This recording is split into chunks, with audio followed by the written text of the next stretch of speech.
Well, let's just cut to this. I'll just edit it. So what we're working on today is we're working on the compound turbo 4G63 Fox body Mustang that I'm building. And for those of you not familiar with it, basically it's a Mitsubishi engine in a 91 Fox body chassis that is based, you know, the wheelbase is perfect. It's a good race car, pretty much. The rear suspension, you can do small stuff, and they work really good. So this is an update to another video that I had done that was, I'm gonna try to flip this around. Hopefully I get myself on the camera properly. But this is an update to the video that I had done with my, when I first started on it. I bought this car about a year ago, and I've let it sit for a long time. I started on it, and then I kind of went on to racing my little truck for a long time. And then I decided to tell myself, well, I'm not gonna do the truck, race the truck anymore until I get this thing down the track. So this one is gonna be the next vehicle I own that goes down the track. That's the way it's gonna be. I've decided that's the way I'm not gonna play around with this one anymore. That one is serving its purpose. As you can see, I was trying, folks. I was trying. Here, we have a GoPro 360. We have the hard drive. We have the computer. We have the GoPro. This one needed a charge. It wasn't working. This one, the 360 for regular videos, I don't think is very good. So anyway, back to the Fox body.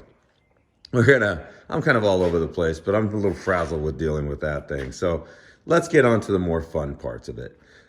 The last video that I had done on this, I just did an introduction to it. So this is an update on it. And this is an update after I've gotten it started already. The engine is in. This is basically a 4G63 with a 4G64 crank, which comes out to a 2.3 liter, manly pistons, manly rods, factory crank. It is a 6-bolt. Got BC cams in it. They're 284, 280. So not the best cams, but this is the backup engine for that truck. This has a 2.3 in it as well with Kelford 272s. I have another set of cams. It's a GSC S3 cams that's going to be in the aluminum rod 2 liter. I'm sorry, the aluminum rod 2 liter that ultimately will be going in here after I get this down the track a few times, get a few things sorted out. I'd like to put in an engine that I don't care too much about.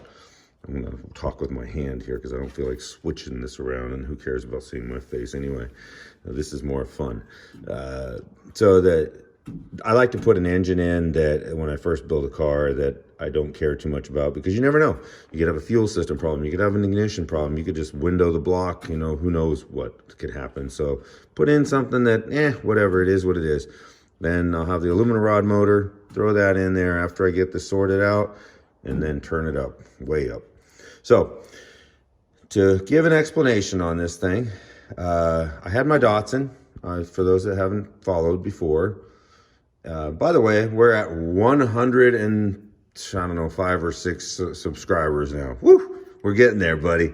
I'm working on it, but I'm not really working on it.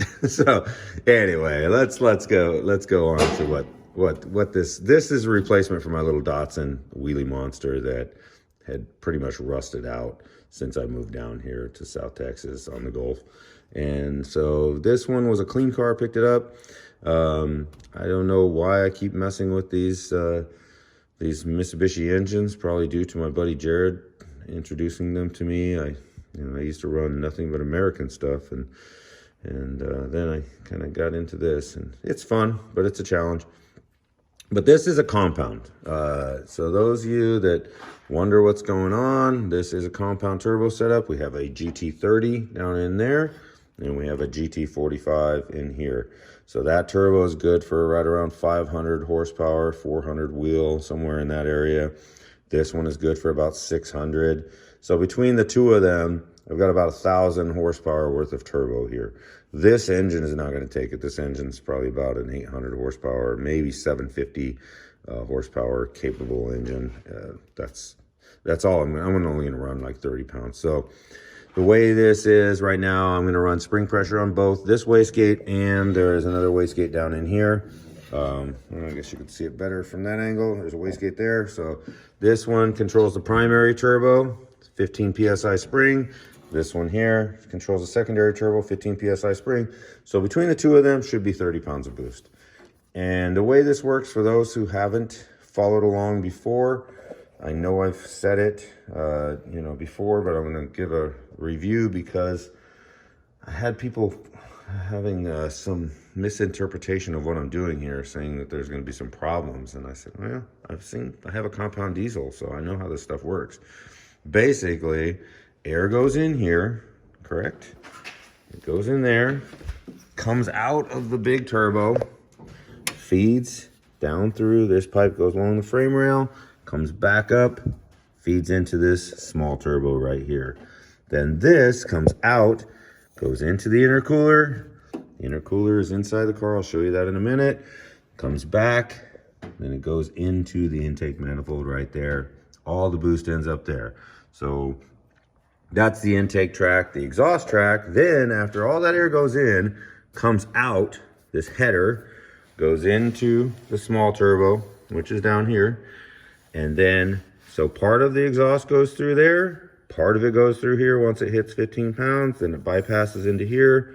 The exhaust goes out of there. This would be like your exhaust pipe if you had just a single turbo, and this would merge into your exhaust pipe. Well, then they both combine, this wastegate and this wastegate and this down pipe, or intermediate pipe I want to call it. Then that goes in to feed your big turbo. And then that goes out, both your down pipe, which is a 4-inch down pipe, comes out here, as well as the wastegate that controls everything right here. These are both 44 millimeter wastegates, should be plenty. The only one I would worry about not being able to flow enough is because that's a 63 hot side down there. It's a pretty small T3 and a 44. Once you start getting big power, it may try to overrun this wastegate a little bit. You might get a little bit of boost creep here, but from what I've seen, guys have run much smaller turbos and much bigger turbos and have had success doing this, so I feel like it's good.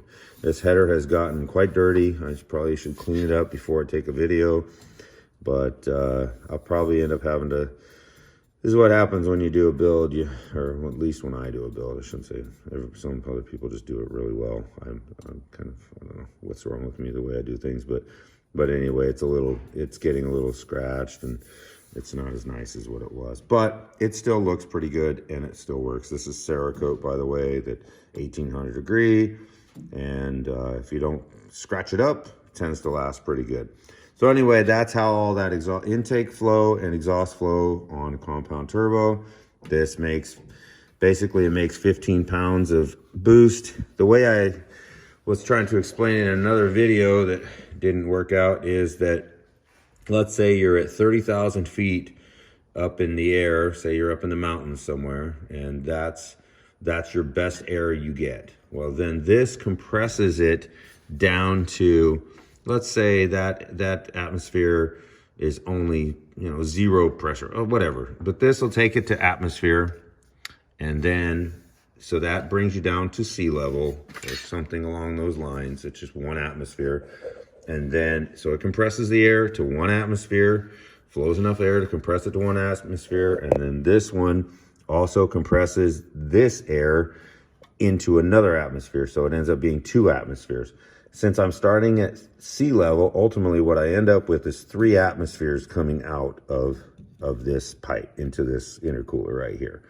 There may be a point where I need to do a charge cooler in between these 2 turbos. I'm going to find out how it works out, but it may necessitate that, but I don't know.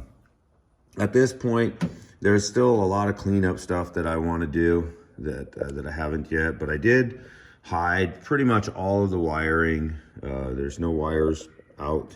This will obviously go back. I was having a problem where this turbo, it's an older turbo that I had to do the mock-up and put it together, so it's what I used, but it's leaking out the turbine seal. And if I let it run and rev it, I can tell it's got a little oil coming off of there. So at this point, I had pinched this off, and then I just took it off so I could run it and test out my radiator coolant on this deal. But I got another turbo on the way. Should be here, I think, Tuesday.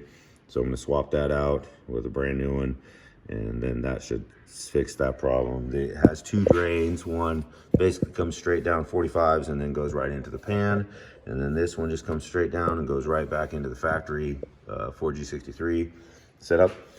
And so the other things I want to clean up is obviously I want to get some straights for these so they can go a little nicer.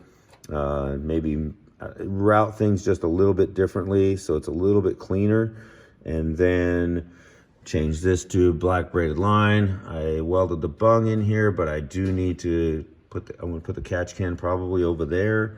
I thought about putting one up under the cowl like some guys do, but I don't think I really want to do that because then I got to figure out how to drain it. I put it right there. I can, grab the drain real easily. So that's more than likely what's going to happen. So let's see, what else do I need to finish up under here? Basically, these guys get cleaned up. Mount this.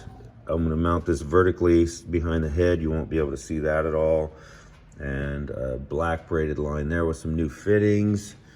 New fittings on the water pump, the outlet for the water, because they're leaking right here. They're older that I happen to have. So I have the hose. I just need to get the fittings. This gauge is going to go inside, along with putting an oil pressure sensor, electric one that I can log it. That's also going to go inside. So that's the things that it needs. It needs some tuning. It's basically on 160 pound snake eaters, which, I have my opinions about those, but I need to get the 210s. I have 210s in the Talon that I really don't need in there because that thing's only making like 450, 500 horsepower. It doesn't really need that, but eventually I'll swap it over. This is just what I had laying around, so I threw it together, and this is just for startup. It'll get me basically what I want at first is I just want to get some 60 foots and get the suspension figured out, because that's where most of this action is in this car, is the 60 foot. So I don't need all the fuel in the world just to do that. I will show you inside real quick as to what I've done. The car is extremely dusty. As you can see, I'm gonna sand and buff this thing, so don't worry about guys that are, painters, but it looks horrible. But I'm gonna sand and buff it once I get everything done. But as far as interior goes, we've got the charge pipes are all done, hooked up, Vangean clamp up there, which was a real nightmare. And this one, I need to kind of clock it a little bit more to get it to where they're parallel with each other. I like the way that one is, but the bottom one needs to change a little bit. I put the switch panel right by the shifter there so I can grab everything super easy.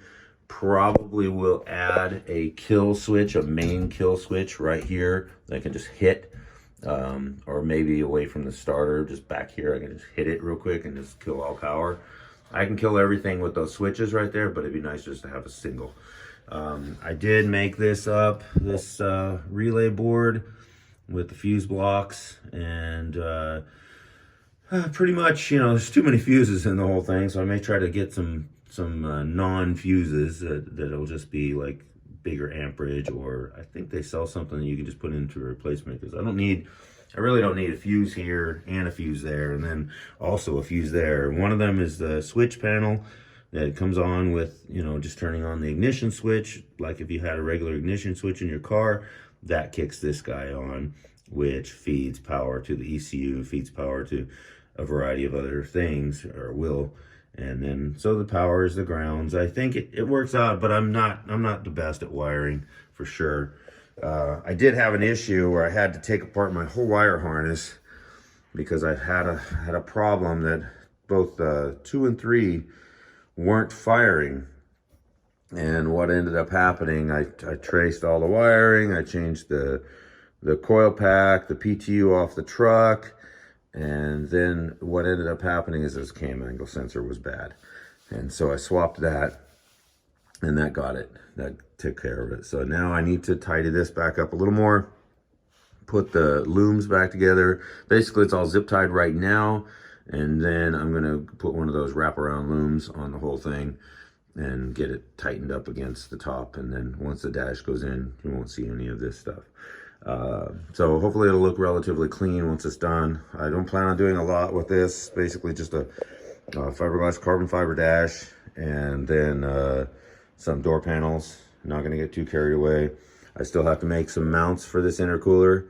It is on my list on the board over there. I have a list that has a lot of things. So I did get these from my buddy Leo, that I'm gonna go ahead and put the other pieces in there and then weld some brackets off of this intercooler that I can basically hold this from sliding or going up and down, and then put like a strap or some turnbuckles on the back to hold it down, because it's pretty big. I don't want this thing flying around in here if it happened to do something, which it doesn't. Obviously I need to add on to the cage, which, you know, some people would say you should have done that initially, but the reality is I just want to get this thing going. It's been forever and I haven't gotten enough done. But this thing I wanted to show is, it's amazing what this flows. I know, let me put you guys down here for a second, because this thing requires 2 hands to take off for some reason. Very difficult, but I did want to show that, man, compared to my truck, this thing flows some water. It's really moving water with these big hoses. So what I think I've learned is I need to put some larger hoses on my truck, because this thing's flowing, it looks like almost twice the volume that my truck is. And so it's 2 16 hoses that go back to the intercooler and back. I routed them to where this one goes in, it comes up and then out. I don't know if that's the best way to do it, but I figure, well, it has to fill it up before it can get out. So we'll see how it works. I think it's gonna work pretty well. It's darn big, so even if half of it works, it should work well. But I guess let's move on to the funner part of the whole thing, and let's give it a little startup. And, one thing I will want you to know before I start it is actually not very loud. It's pretty quiet. Sounds almost like it has a very restrictive muffler on it with this. And I was gonna ask another couple people that have done it if they had this to where it sounded real restrictive, but I'll show you guys in a second here. Let me just set you guys here real quick while I do this. Sorry about the video, guys. It's just the other cameras were just acting a fool. So starter's a little bit noisy. It's not engaging. I need to adjust that a little bit, but it works. Let's see how she does.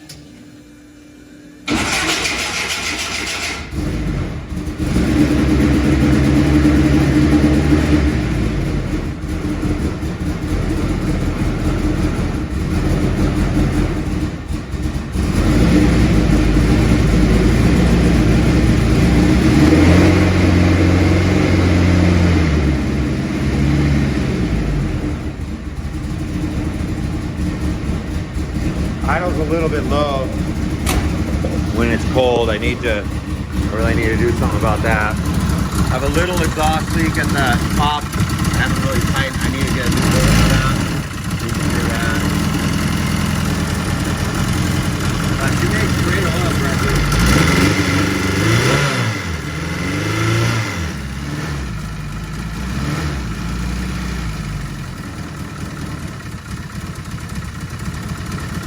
I may have to actually change the regulator in it to get it under 100, because when it's cold it gets a little over 100. See if I can shut this down without it dying.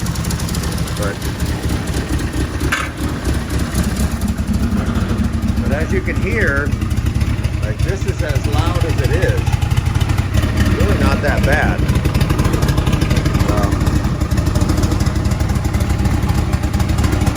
For a 4-inch exhaust and no muffler, it's not bad. So, and I let it run for about 20 minutes yesterday to test out the radiator and the fan, and it didn't get over 200 running for, I guess there's no heat in it, but it didn't get over 200 running for that long. And then I shut it off and let the left the, I'll put this way. I left the fan and the water pump running, and it took only like seven minutes from 200 to get down to 120 to where I could go around after about 7 minutes of cool down.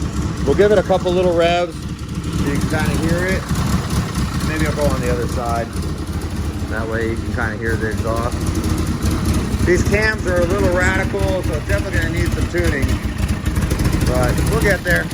I haven't even really played with it yet.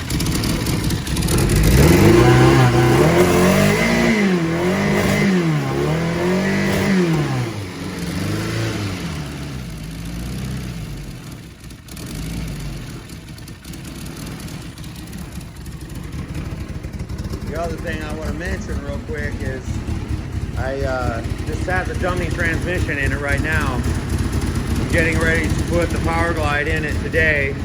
Please excuse all this mess. I have another car I'm working on that's part, and that's all to just get the engine out. It's a Subaru, which is, oh man, I don't even want to talk about it. But and then I have my other crap laying out here. But this is the transmission that's going to go in it. I did find my brackets. I had ordered some, and just so you guys know, if you go to Summit and you plug in Power Glide shifter brackets, well, be careful, because if you don't look at the description, they're going to be 4L60, 4L80. That's what I ordered. So I had to really deep dive and find them. I found them in my Turbo 350 box, so I have them. So that'll be nice. I can put this in, throw this in. It's brand new. I just built it. I'm not a transmission builder, but I built a couple of them and they're working. So hey, I'll give it a shot. So I'm gonna throw this in today. It'll help with when you rev it, that it doesn't want to just die off. You don't have any inertia, any weight to keep the engine moving when it revs down. But I went ahead and wired the fuel pump up directly, the water pump. I could control those through the ECU, but I think I'm just gonna go ahead and have the switches. It's a race car, I don't care. I'll have some important things wired up, but it does move for just being a little crappy little radiator. It actually keeps it pretty cool. It'll be plenty for racing. But this is what we got, and hopefully y'all will see a video maybe in the next few days of a trans brake test, because that's the whole point of having this compound, is to be able to spool it up with no nitrous. If I can make 10 to 15 pounds on the brake without doing any anti-lag or anything like that, we'll be in business. Because if I can make 10 to 15 pounds just with regular full timing and fuel, then I'll be able to make 30 once I start playing with timing and stuff. So that's where we're at. It's a little different kind of car, but there's other guys that have done it. I know I'm not gonna set the record with this thing or any of that, but I'm gonna have some fun with it, and hopefully I can get my goals, and just do a little no prep racing and have some fun, start playing with it. So, but yeah, that's where we're at. So I appreciate you guys watching the video. Please like, share, subscribe with the YouTube, all that stuff, ring the bell, all the things that they say to do with YouTube that I don't know anything about. But, and again, this is still my favorite. This is my baby. I love this truck. I drive it all the time. I race it. But I did make a promise to myself that I'm not gonna race this truck anymore until I get this one down the track. This is going down the track next. I have not raced this truck now for 3 weeks or maybe a month, just to keep working on this car. And so I'm gonna get this down the track next, and then I'll get back on my baby. This is my baby. I haven't forgot about you. I still love you. But this one is, hopefully this will, I don't know. I'm not a Fox body guy, so it's just a chassis. Maybe when I'm done, somebody will want it really badly, and I really would like to just get some other kind of an import car to play with. But this is gonna work. And so I'll get some more videos out of this thing now. I think I'm to the point now where I'll try to make them, but I'll probably just do them with my camera, my phone, because man, the racing videos I can do with the GoPros, but managing the files, I'm just not that good at it. And my computer ends up filling up, even so I have to run off that other hard drive. Unfortunately, you know, you guys, anybody that's done any video stuff understands you just fill it up real fast, and then the last video, this reason I'm doing this camera one, the phone one, is because the GoPro 360 started glitching halfway through the video, and it just looks horrible, and I know it'd be very annoying. So anyway, I'm going to finish off, but again, please like, share, subscribe, all that stuff. Boasted Gringo, you know, hopefully we'll bring some content and have some fun, and you know, maybe we'll go up and try to race with Ryan and those guys again. A little truck right there. I have to say, my favorite time of the year last year was racing with Ryan and those guys up the Hinton Street Drags, and they're coming up again. But anyway, we'll see you guys later.